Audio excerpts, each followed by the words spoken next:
Good day to you. Please introduce yourself. Good day, sir. My name is Joyce Lara Malena Lopez. I'm 24 years old from Amubokan, Kawayan City, Isabela. We are 3 siblings and I eldest, and I have 2 brothers and I have one daughter. She is 2 years old. My educational background is senior high school graduate PBL course.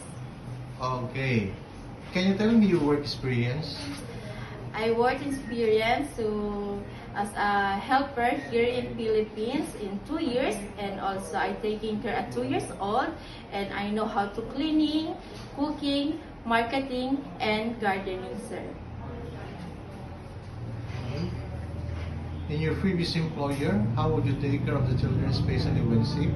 If the baby is sick, I will check the temperature, and if the temperature is not normal, I will call my employer and immediately.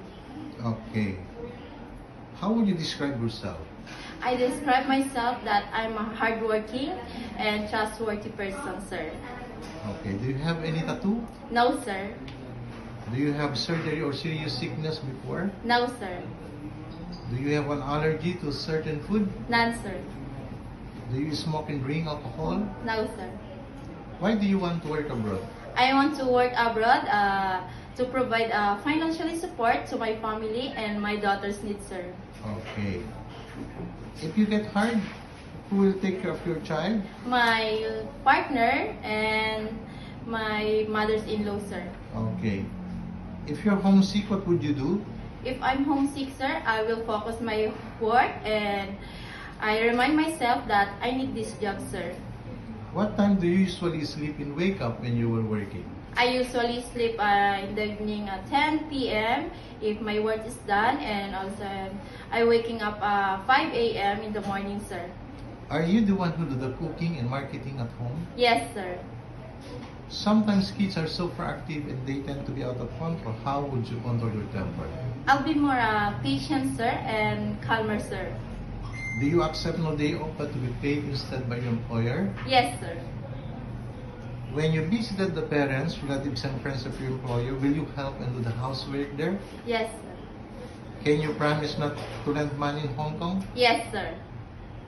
Are you scared of dogs and cats? No, sir. Are you willing to share room with kids? Yes, sir.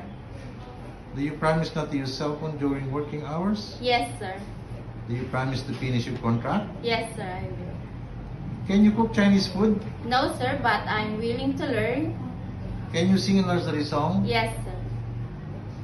London Bridge is falling down, falling down, falling down. London Bridge is falling down, my fair lady. Okay. What is your message to your future employer? Good day, ma'am and sir. If you hired me as a helper, I promise that I taking care of your daughter like my own child and love them. Okay.